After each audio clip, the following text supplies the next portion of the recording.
Hello everyone, we're here with Chapter 5, Diagon Alley. Harry woke early the next morning. Although he could tell it was daylight, he kept his eyes shut tight. It was a dream, he told himself firmly. I dreamt a giant called Hagrid came to tell me I was going to a school for wizards.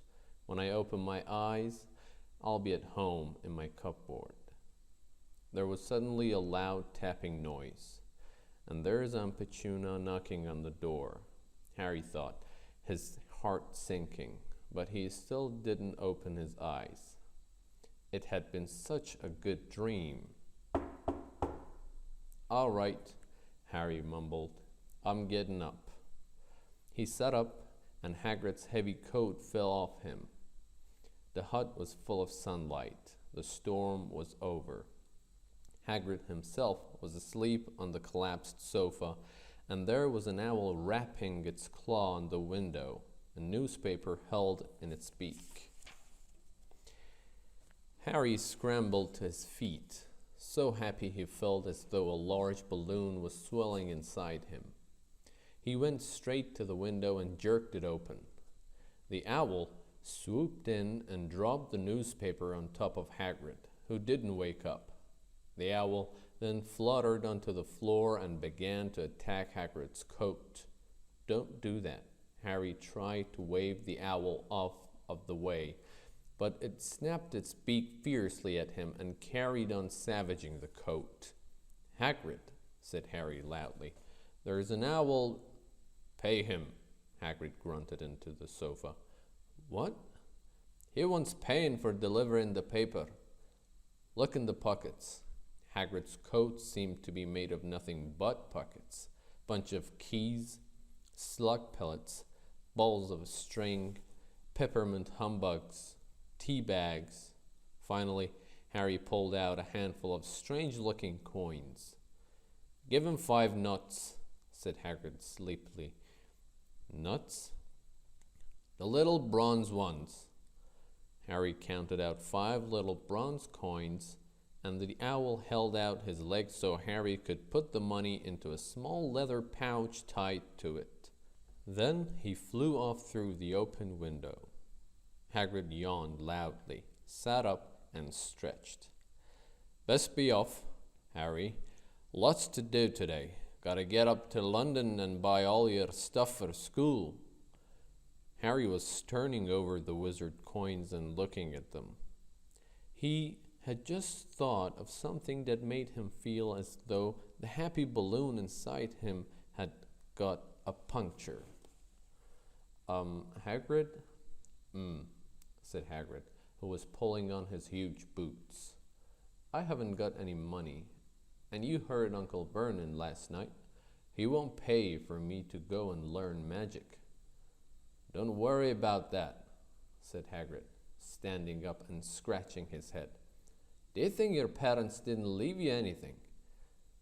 But if their house was destroyed, they didn't keep their gold in the house, boy. Now, first stop for us is Gringotts, Wizard's Bank. Have a sausage. They're not bad cold. And I wouldn't say no to a bit of your birthday cake, neither. Wizards have a bank? Just the one, Gringotts. Run by goblins. Harry dropped the bit of sausage he was holding. Goblins? Yeah, so you'd be mad to try and rob it. I tell you that. Never mess with goblins, Harry. Gringotts is the safest place in the world for anything you want to keep safe. Except maybe Hogwarts. As a matter of fact, I gotta visit Gringotts anyway. For Dumbledore.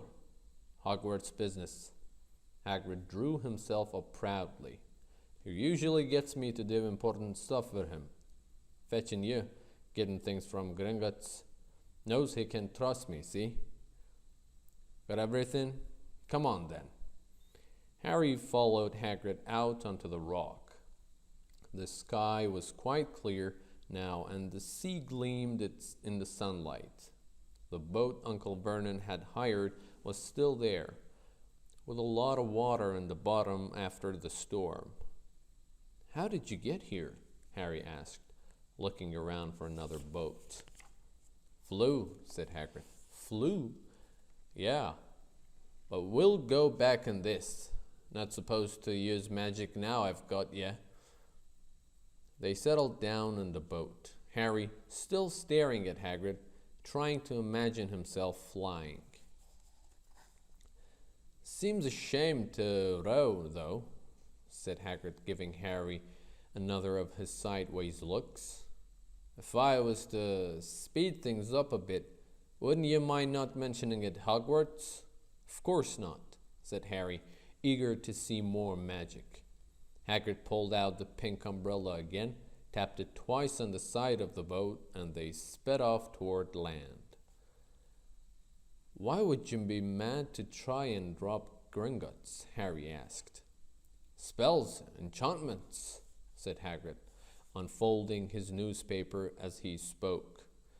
They say there's dragons guardians the high security vaults, and then you gotta find your way. Gringotts is hundreds of miles under London, see? Deep under the underground. You'd died of hunger trying to get out, even if you did manage to get your hands on some of that. Harry sat and thought about while Hagrid read his newspaper, the Daily Prophet. Harry had learned from Uncle Vernon that people liked to be left alone while they did this, but it was very difficult. He'd never had so many questions in his life. Ministry of Magic messing things up as usual, Hagrid muttered, turning the page. There's a Ministry of Magic? Harry asked, before he could stop himself. Of course, said Hagrid. They wanted Dumbledore for ministry, of course, but he'd never leave Hogwarts, so old Cornelius Fudge got the job. Bungler if ever there was one. So he pelts Dumbledore with owls every morning asking for advice. But what does the Ministry of Magic do? Well, their main job is to keep it from the muggles that there's still witches and wizards up and down the country. Why? Why? Blimey, Harry. Everyone be wanting magic solutions to their problems. Nah, we're best left alone. At this moment, the boat bumped gently into the harbor wall. Hagrid folded up his newspaper, and they clambered up the stone steps onto the street. Passersby stared a lot at Hagrid as they walked through the little town to the station. Harry couldn't blame them. Not only was Hagrid twice as tall as anyone else, he kept pointing at perfectly ordinary things like parking meters and saying loudly, "See that, Harry? Things these muggles dreamt up, eh?" Hagrid, said Harry, panting a bit as he ran to keep up. Did you say there are dragons at Gringotts? Well, so they say, said Hagrid. Crikey, I'd like a dragon. You'd like one? Wanted one ever since I was a kid. Here we go. They had reached the station. There was a train to London in 5 minutes' time. Hagrid, who didn't understand Muggle money, as he called it, gave the bills to Harry so he could buy their tickets. People stared more than ever on the train. Hagrid took up 2 seats and sat knitting what looked like a canary yellow circuit tent. Still got your letter, Harry? He asked as he counted the stitches. Harry took the parchment envelope out of his pocket. Good, said Hagrid. There's a list of everything you need.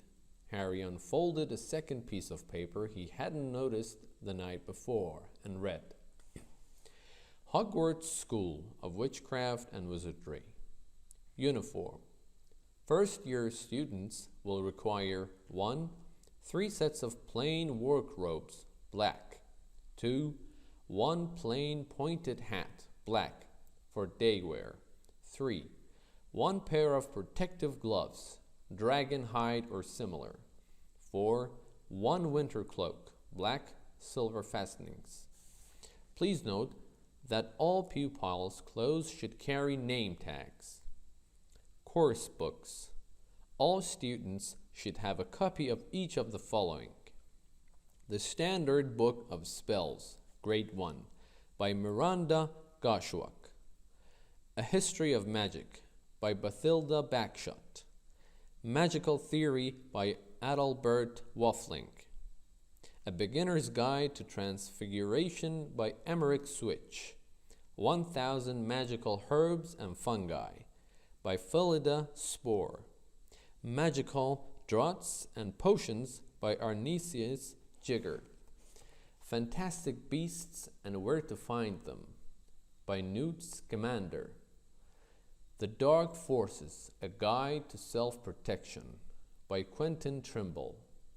Other Equipment: 1 wand, 1 cauldron, pewter standard size 2, 1 set glass or crystal phials, 1 telescope, 1 set brass scales.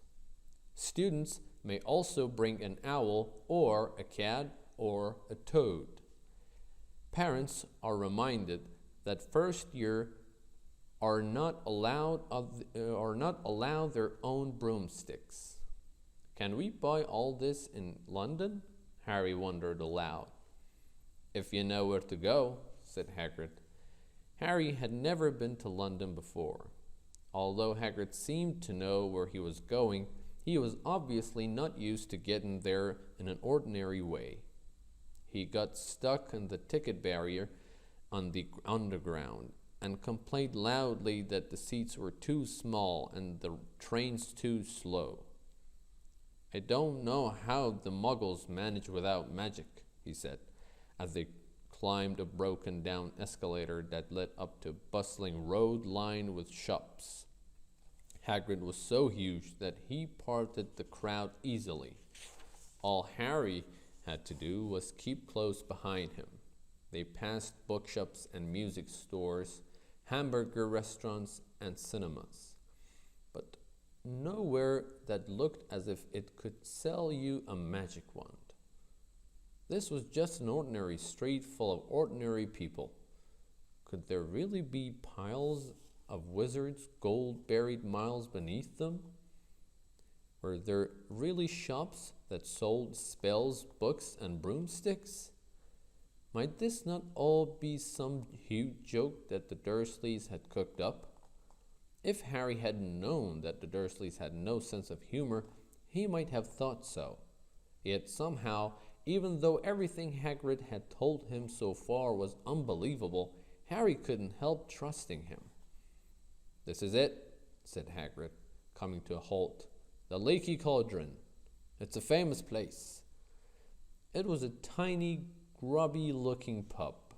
If Hagrid hadn't pointed it out, Harry wouldn't have noticed it was there. The people hurrying by didn't glance at it. Their eyes slid from the big bookshop on one side to the record shop on the other, as if they couldn't see the Leaky Cauldron at all. In fact, Harry had the most peculiar feeling that only he and Hagrid could see it. Before he could mention this, Hagrid had steered him aside. For a famous place, it was very dark and shabby. A few old women were sitting in a corner, drinking tiny glasses of sherry. One of them was smoking a long pipe. A little man in a top hat was talking to the old bartender, who was quite bald and looked like Toothless Walnut. The low buzz of chatter stopped when they walked in. Everyone seemed to know Hagrid. They waved and smiled at him, and the bartender reached for a glass, saying, "The usual, Hagrid?" "Can't, Tom. I'm on Hogwarts business," said Hagrid, clapping his great hand on Harry's shoulder and making Harry's knees buckle. "Good Lord," said the bartender, peering at Harry. Can this be? The Leaky Cauldron had suddenly gone completely still and silent. Bless my soul, whispered the old bartender. "Harry Potter! What an honor!" He hurried out from behind the bar, rushed toward Harry, and seized his hand, tears in his eyes. "Welcome back, Mr. Potter. Welcome back." Harry didn't know what to say. Everyone was looking at him. The old woman with the pipe was puffing on it without realizing had gone out. Hagrid was beaming. Then there was a great scraping of chairs, and the next moment Harry found himself shaking hands with everyone in the leaky cauldron. "Doris Crockford, Mr. Potter. Can't believe I'm meeting you at last. So proud, Mr. Potter. I'm just so proud. Always wanted to shake your hand. I'm all of a flutter. Delighted, Mr. Potter. Just can't tell you Diggle's the name. Daedalus Diggle." "I've seen you before," said Harry, as Daedalus Diggle's top hat fell off in his excitement. "You bowed to me once in a shop." "He remembers," cried Daedalus Diggle, looking around at everyone. "Did you hear that? He remembers me." Harry shook hands again and again. Doris Crockford kept coming back for more. A pale young man made his way forward, very nervously. One of his eyes was twitching. "Professor Quirrell," said Hagrid. "Harry, Professor Quirrell will be one of your teachers at Hogwarts." "Potter," stammered Professor Quirrell, grasping Harry's hand. "Can't tell you how pleased I am to meet you." "What sort of magic do you teach, Professor Quirrell?" "The defense against the dark arts," muttered Professor Quirrell, as though he'd rather not think about it. "Not that you need it, eh, Potter?" He laughed nervously. "You'll be getting all your equipment, I suppose. I've got to pick up a book on vampires myself." He looked terrified at the very thought. But the others wouldn't let Professor Quirrell keep Harry to himself. It took almost 10 minutes to get away from them all. At last, Hagrid managed to make himself heard over the babble. "Must get on. Lots to buy. Come on, Harry." Doris Crockford shook Harry's hand one last time, and Hagrid led them through the bar and out into a small walled courtyard where there was nothing but a trash can and a few weeds. Hagrid grinned at Harry. "Told you, didn't I? Told you you was famous. Even Professor Quirrell was trembling to meet you. Mind you, he's usually trembling." "Is he always that nervous?" "Oh yeah, poor bloke. Brilliant mind. He was fine while he was studying out of books, but then he took a year off to get some first-hand experience. They say he met vampires in Black Forest, and there was a nasty bit of trouble with a hag. Never been the same since. Scared of students, scared of his own subject. Now, where's my umbrella?" "Vampires? Hags?" Harry's head was swimming. Hagrid, meanwhile, was counting bricks in the wall above the trash can. "3 up, 2 across," he muttered. "Right, stand back, Harry." He tapped the wall 3 times with the point of his umbrella. The brick he had touched quivered. It wriggled. In the middle, a small hole appeared. It grew wider and wider. A second later, they were facing an archway large enough even for Hagrid, an archway onto a cobbled street that twisted and turned out of sight. "Welcome," said Hagrid, "to Diagon Alley." He grinned at Harry's amazement. They stepped through the archway. Harry looked quickly over his shoulder and saw the archway shrink instantly back into solid wall. The sun shone brightly on a stack of cauldrons outside the nearest shop. Cauldrons, all sizes, copper, brass, pewter, silver, self-steering, collapsible, said a sign hanging over them. Yeah, you'll be needing one, said Hagrid. But we gotta get your money first. Harry wished he had about 8 more eyes. He turned his head in every direction as they walked up the street, trying to look at everything at once. The shops, the things outside them, the people doing their shopping. A plump woman outside an apothecary was shaking her head as they passed, saying, "Dragon liver, 16 sickles an ounce. They're mad." A low, soft hooting came from a dark shop with a sign saying Ilops, Owl, Emporium, Tawny, Screech, Barn, Brown, and Snowy. Several boys of about Harry's age had their noses pressed against the window with broomsticks in it. "Look," Harry heard one of them say, "the new Nimbus 2000, fastest ever." There were shops selling robes, shops selling telescopes and strange silver instruments Harry had never seen before. Windows stacked with barrels of bat spleens and eel's eyes, tottering piles of spellbooks, quills, and rolls of parchment, potion bottles, globes of the moon. "Gringotts," said Harry. They had reached a snowy white building that towered over the other little shops. Standing beside its burnished bronze doors, wearing a uniform of scarlet and gold was... "Yeah, that's a goblin," said Hagrid quietly as they walked up the white stone steps toward him. The goblin was about a head shorter than Harry.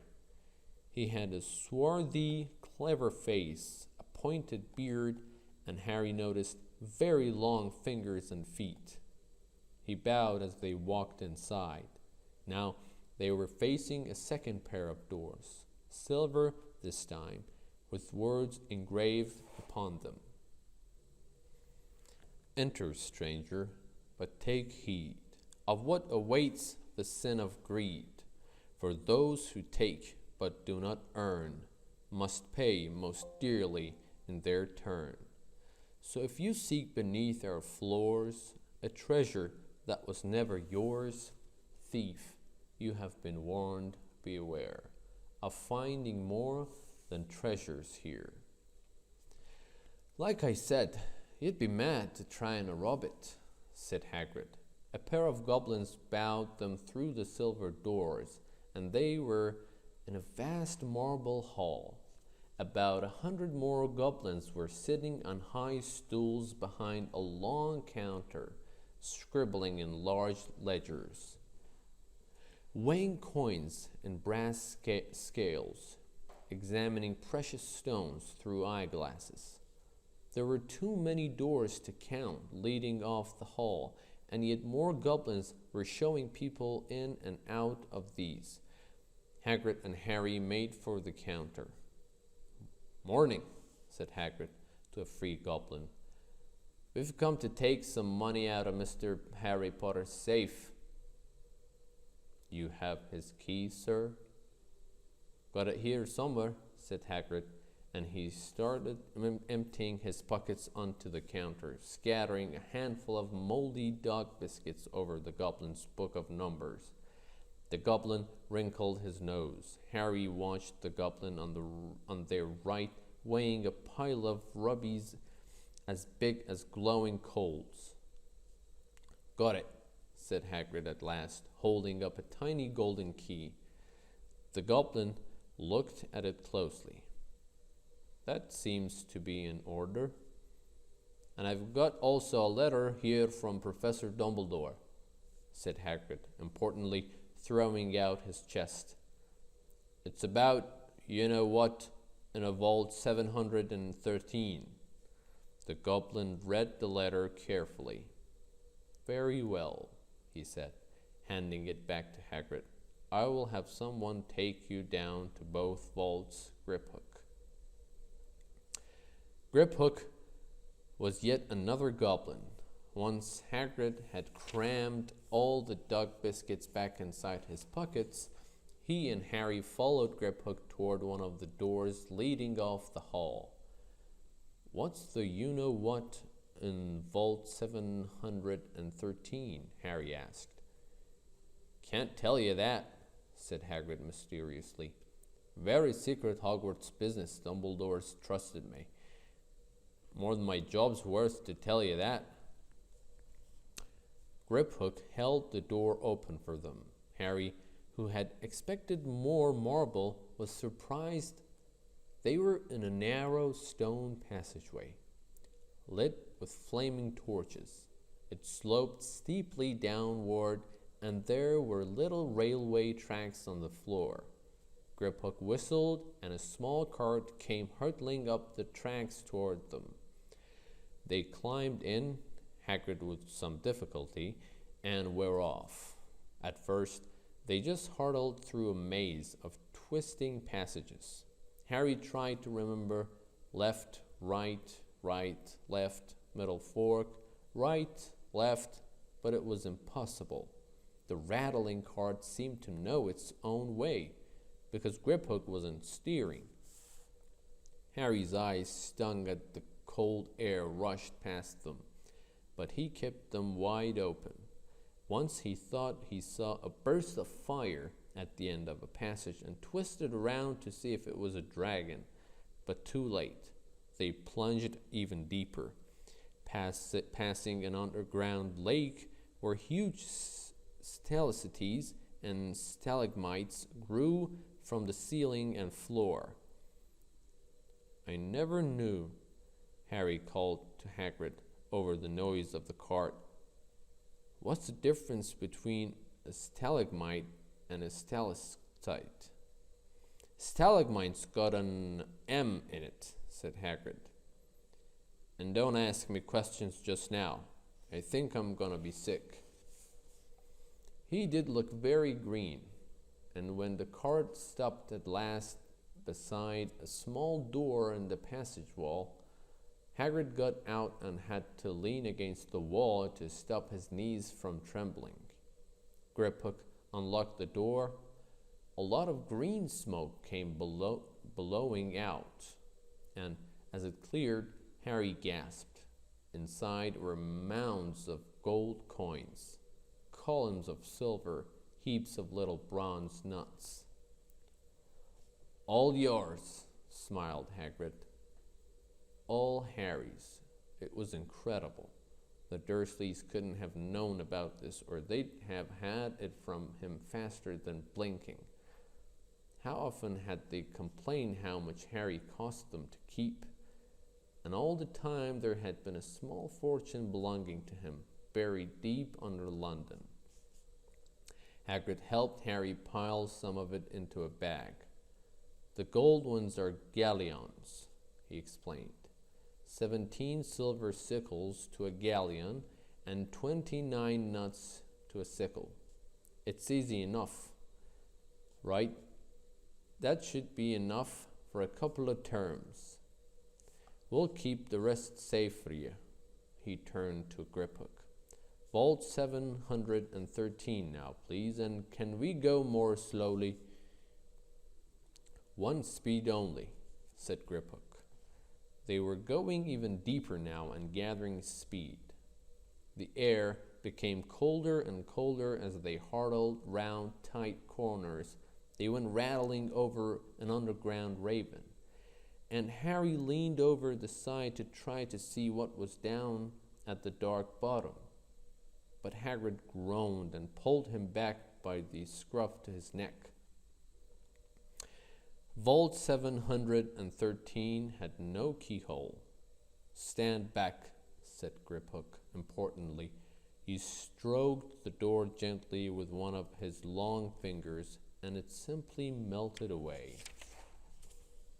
"If anyone but a Gringotts goblin tried that, they'd be sucked through the door and trapped in there," said Griphook. "How often do you check to see if anyone's inside?" Harry asked. "About once every 10 years, said Griphook, with a rather nasty grin.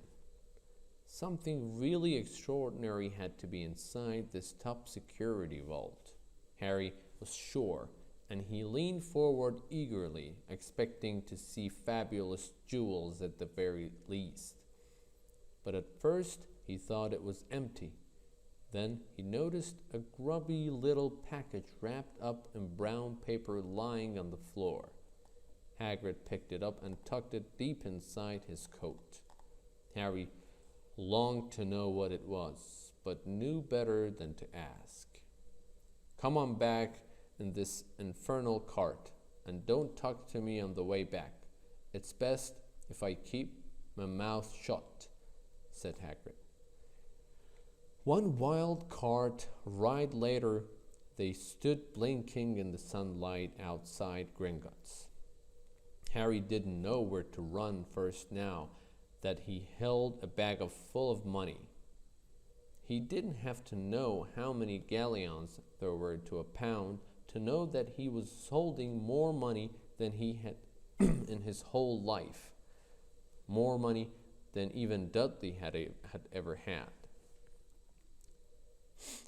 "Might as well get your uniform," said Hagrid, nodding toward Madame Malkin's robes for all occasions. "Listen, Harry, would you mind if I slipped off for a pick-me-up in the leaky cauldron? I hate them Gringotts carts." He did still look a bit sick, so Harry entered Madame Malkin's shop alone, feeling nervous. Madame Malkin was a squat, smiling witch dressed all in. "Hogwarts, dear?" she said when Harry started to speak. "Got the lot here. Another young man being fitted up just now, in fact." In the back of the shop, a boy with a pale, pointed face was standing on a footstool, while a second witch pinned up his long black robes. Madame Malkin stood Harry on a stool next to him, slipped a long robe over his head, and began to pin it to the right length. "Hello," said the boy. "Hogwarts too?" "Yes," said Harry. "My father is next door buying my books, and mother's up the street looking at wands," said the boy. He had a bored, drawling voice. "Then I'm going to drag them off to look at racing brooms. I don't see why first years can't have their own. I think I'll bully father into getting me one, and I'll smuggle it in somehow." Harry was strongly reminded of Dudley. "Have you got your own broom?" the boy went on. "No," said Harry. "Play Quidditch at all?" "No," Harry said again, wondering what on earth was Quidditch. "I do. Father says it's a crime if I'm not picked to play from my house. And I must say I agree. Know what house you'll be in yet?" "No," said Harry, feeling more stupid by the minute. "Well, no one really knows until they get there, do they? But I know I'll be in a Slytherin. All our family have been. Imagine being in Hufflepuff. I think I'd leave, wouldn't you?" Said Harry, wishing he could say something a bit more interesting. "I say, look at that man," said the boy suddenly, nodding toward the front window. Hagrid was standing there, grinning at Harry and pointing at the two large ice creams to show he couldn't come in. "That's Hagrid," said Harry, pleased to know something the boy didn't. "He works at Hogwarts." "Oh," said the boy. "I've heard of him. He's a sort of servant, isn't he?" "He's the gamekeeper," said Harry. He was liking the boy less and less every second. "Yes, exactly. I heard he's a sort of a savage. Lives in a hut on the school grounds, and every now and then he gets drunk, tries to do magic, and ends up setting fire to his bed." "I think he's brilliant," said Harry coldly. "Do you?" said the boy with a slight sneer. "Why is he with you? Who are your parents?" They're dead, said Harry shortly. He didn't feel much like going into the matter with the boy. Oh, sorry, said the other, not sounding sorry at all. But they were our kind, weren't they? They were a witch and wizard, if that's what you mean. I really don't think they should let the other sort in, do you? They're just not the same. They've never been brought up to know our ways. Some of them have never even heard of Hogwarts until they get the letter. Imagine. I think they should keep in the old wizarding families. What's your surname, anyway? But before Harry could answer, Madame Malkin said, That's you done, my dear. And Harry, not sorry for an excuse to stop talking to the boy, hopped down from the footstool. Well, I'll see you at Hogwarts, I suppose, said the drawling boy. Harry was rather quiet as he ate the ice cream Hagrid had bought him, chocolate and raspberry with chopped nuts. What's up? Said Hagrid. Nothing, Harry lied. They stopped to buy parchment and quills. Harry cheered up a bit when he found a bottle of ink that changed color as you wrote. When they had left the shop, he said, Hagrid, what's Quidditch? Blimey, Harry, I keep forgetting how little you know, not knowing about Quidditch. Don't make me feel worse, said Harry. He told Hagrid about the pale boy and Madame Malkin's. And he said the people from Muggle families shouldn't even be allowed in. You're not from a Muggle family. If he'd known who you were, he's grown up knowing your name if his parents were wizards' folks. You saw what everyone in the Leaky Cauldron was like when they saw you. Anyway, what does he know about it? Some of the best I ever saw were the only ones with magic in them and a long line of muggles. Look at your mum. Look what she had for his sister.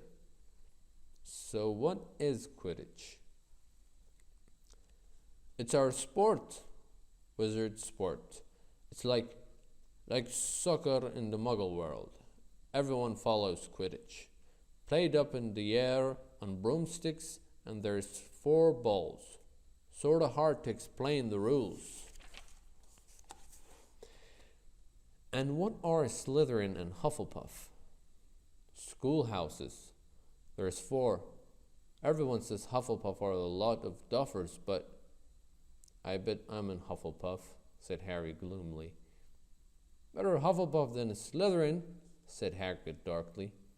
There's not a single witch or wizard who went bad who wasn't in the Slytherin. You know who was one. You know who was at Hogwarts?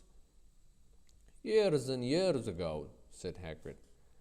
They bought Harry's school books in a shop called Flourish and Bloods, where the shelves were stacked to the ceiling with books as large as paving stones bound in leather, books the size of postage stamps and covers of silk, books full of peculiar symbols, and a few books with nothing in them at all. Even Dudley, who never read anything, would have been wild to get his hands on some of these. Hagrid almost had to drag Harry away from curses and counter-curses. Bewitch your friends and befuddle your enemies with the latest revenges, hair loss, jelly legs, tongue tying, and much, much more, by Professor Vindictus Verdian. I was trying to find out how to curse Dudley.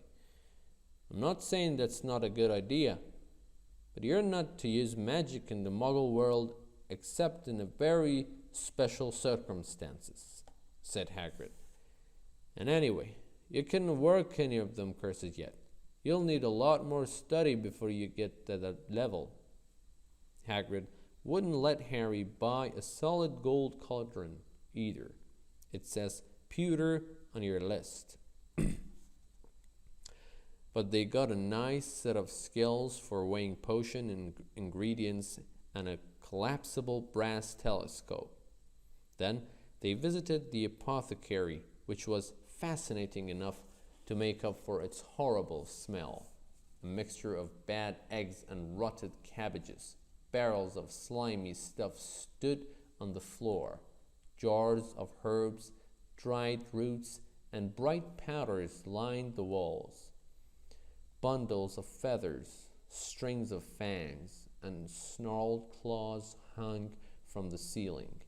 While Hagrid asked the man behind the counter for a supply of some basic potion ingredients for Harry, Harry himself examined silver unicorn horns at 21 galleons each, and minuscule, glittery black beetle eyes, 5 nuts a scoop.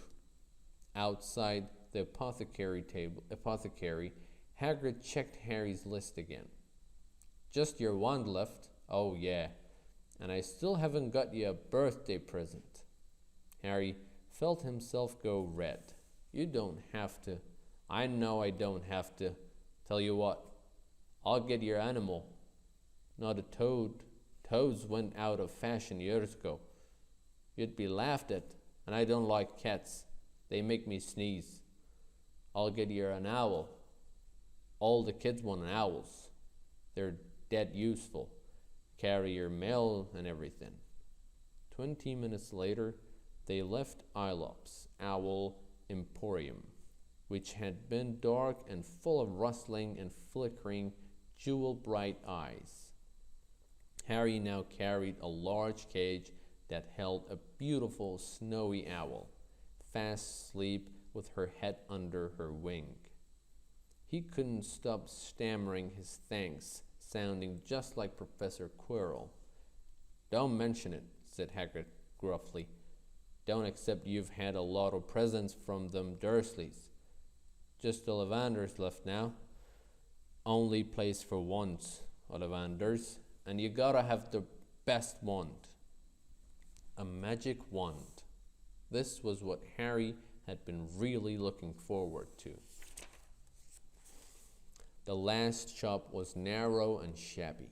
Peeling gold letters over the door read Ollivanders, makers of fine wands since 382 BC. A single wand lay on a faded purple cushion in the dusty window. A tinkling bell rang somewhere in the depth of the shop as they stepped inside. It was a tiny place, empty except for a single spindly chair that Hagrid sat on to wait. Harry felt strangely as though he had entered a very strict library. He swallowed a lot of new questions that had just occurred to him and looked instead at thousands of narrow boxes piled neatly right up to the ceiling. For some reason, the back of his neck prickled. The very dust and silence in here seemed to tingle with some secret magic. Good afternoon, said a soft voice. Harry jumped. Hagrid must have jumped too, because there was a loud crunching noise and he got quickly off the spindly chair. An old man was standing before them, his wide, pale eyes shining like moons through the gloom of the shop. Hello, said Harry awkwardly. Ah, yes, said the man. Yes, I thought I'd be seeing you soon, Harry Potter. It wasn't a question. You have your mother's eyes. It seems only yesterday she was in here herself, buying her first wand. 10¼ inches long, swishy, made of willow. Nice one for charm work. Mr. Ollivander moved closer to Harry. Harry wished he would blink. Those silvery eyes were a bit creepy. Your father, on the other hand, favored a mahogany wand, 11 inches, pliable, a little more power and excellent for transfiguration. Well, I say your father favored it. It's really the one that chooses the wizard, of course.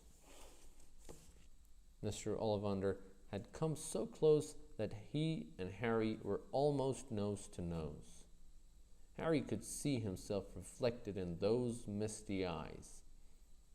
And that's where Mr. Ollivander touched the lightning scar on Harry's forehead with a long white finger. "I'm sorry to say I sold the one that did it," he said softly. 13.5 inches. You, powerful wand, very powerful, and in the wrong hands. Well, if I'd known what that wand was going out into the world to do. He shook his head and then, to Harry's relief, spotted Hagrid. Rubius Hagrid, how nice to see you again. Oak, 16 inches, rather bendy, wasn't it? It was, sir, yes, said Hagrid. Good wand, that one, but I suppose they snapped it in half when you got expelled, said Mr. Ollivander, suddenly stern. Yes. They did, yes, said Hagrid, shuffling his feet. I've still got the pieces, though, he added brightly. But you don't use them, said Mr. Ollivander sharply. Oh, no, sir, said Hagrid quickly. Harry noticed he gripped his pink umbrella very tightly as he spoke. Said Mr. Ollivander, giving Hagrid a piercing look. Well, now, Mr. Potter, let me see. He pulled a long tape measure with silver markings out of his pocket. Which is your wand arm? Well, I'm right-handed, said Harry. Hold out your arm. That's it.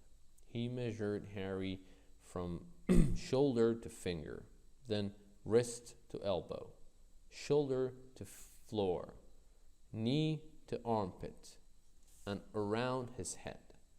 As he measured, he said, every Ollivander wand has a core of a powerful magical substance, Mr. Potter. We use unicorn hairs, phoenix tail feathers, and the heartstrings of dragons. No two Ollivander wands are the same, just as no two unicorns, dragons, or phoenixes are quite the same. And of course, you will never get such good results with another wizard's wand. Harry suddenly realized that the tape measure which was measuring between his nostrils, was doing this on its own. Mr. Ollivander was flitting around the shelves, taking down boxes. That will do, he said, and the tape measure crumpled into a heap on the floor. Right then, Mr. Potter, try this one. Beechwood and dragon heartstring, 9 inches. Nice and flexible. Just take it and give it a wave. Harry took the wand and, feeling foolish, waved around a bit. But Mr. Ollivander snatched it out of his hand almost at once. Maple and phoenix feather, 7 inches. Quite whippy. Try. Harry tried. But he had hardly raised the wand when it, too, was snatched back by Mr. Ollivander. No. Here. Ebony and unicorn hair, 8.5 inches. Springy. Go on. Try it out. Harry tried and tried. He had no idea what Mr. Ollivander was waiting for. The pile of tried wands was mounting higher and higher on the spindly chair, but the more wands Mr. Ollivander pulled from the shelves, the happier he seemed to become. Tricky customer, eh? Not to worry. We'll find the perfect match here somewhere, I wonder. Now, yes, why not? Unusual combination. Holy and phoenix feather, 11 inches. Nice and supple. Harry took the wand. He felt a sudden warmth in his fingers. He raised the wand above his head, brought it swishing down through the dusty air, and a stern of red and gold sparks shot from the end like firework. throwing dancing spots of light onto the walls. Hagrid whooped and clapped, and Mr. Ollivander cried, "Oh, bravo! Yes, indeed! Oh, very well, well, well! How curious! How very curious!" He put Harry's wand back into its box and wrapped it in a brown paper, still muttering, "Curious, curious." "Sorry," said Harry, "but what's curious?" Mr. Ollivander fixed Harry with his pale stare. "I remember every wand I've ever sold, Mr. Potter. Every single wand. It so happens that the phoenix whose tail feather is in your wand gave another feather, just one other. It is very curious indeed that you should be destined for this wand when its brother gave you that scar." Harry swallowed. "Yes, 13.5 inches. Curious indeed how these things happen. The one chooses the wizard, remember? I think we must expect great things from you, Mr. Potter. After all, he who must not be named did great things. Terrible, yes, but great." Harry shivered. He wasn't sure he liked Mr. Ollivander too much. He paid 7 gold galleons for his wand, and Mr. Ollivander bowed them from his shop. The late afternoon sun hung low in the sky as Harry and Hagrid made their way back down Diagon Alley, back through the wall, back through the leaky cauldron, now empty. Harry didn't speak at all as they walked down the road. He didn't even notice how much people were gawking at them on the underground, laden as they were with all their funny-shaped packages, with the snowy owl asleep in its cage on Harry's lap. Up another escalator, out into Paddington Station. Harry only realized where they were when Hagrid tapped him on the shoulder. "Got time for a bite to eat before your train leaves?" he said. He bought Harry a hamburger, and they sat down on plastic seats to eat them. Harry kept looking around. Everything looked so strange somehow. "You all right, Harry? You're very quiet," said Hagrid. Harry wasn't sure he could explain. He'd just had the best birthday of his life, and yet he chewed his hamburger, trying to find the words. "Everyone thinks I'm special," he said at last. "All those people in the leaky cauldron, Professor Quirrell, Mr. Ollivander, but I don't know anything about magic at all. How can they expect great things? I'm famous and I can't even remember what I'm famous for. I don't know what happened the night my parents died." Hagrid leaned across the table. Behind the wild beard and eyebrows he wore a very kind smile. "Don't you worry, Harry. You'll learn fast enough. Everyone starts at the beginning at Hogwarts. You'll be just fine. Just be yourself. I know it's hard. You've been singled out, and that's always hard. But you'll have a great time at Hogwarts. I did. Still do. Smart of fact." Hagrid helped Harry onto the train that would take him back to the Dursleys, then handed him an envelope. "Your ticket for Hogwarts," he said. "1st of September, King's Cross. It's all on your ticket. Any problem with the Dursleys, send me a letter with your owl. She'll know where to find me. See you soon, Harry." The train pulled out of the station. Harry wanted to watch Hagrid until he was out of sight. He rose in his seat and pressed his nose against the window. But he blinked and Hagrid had gone. And this is the end of chapter 5. Next chapter, the journey from platform 9 and 3 corridors.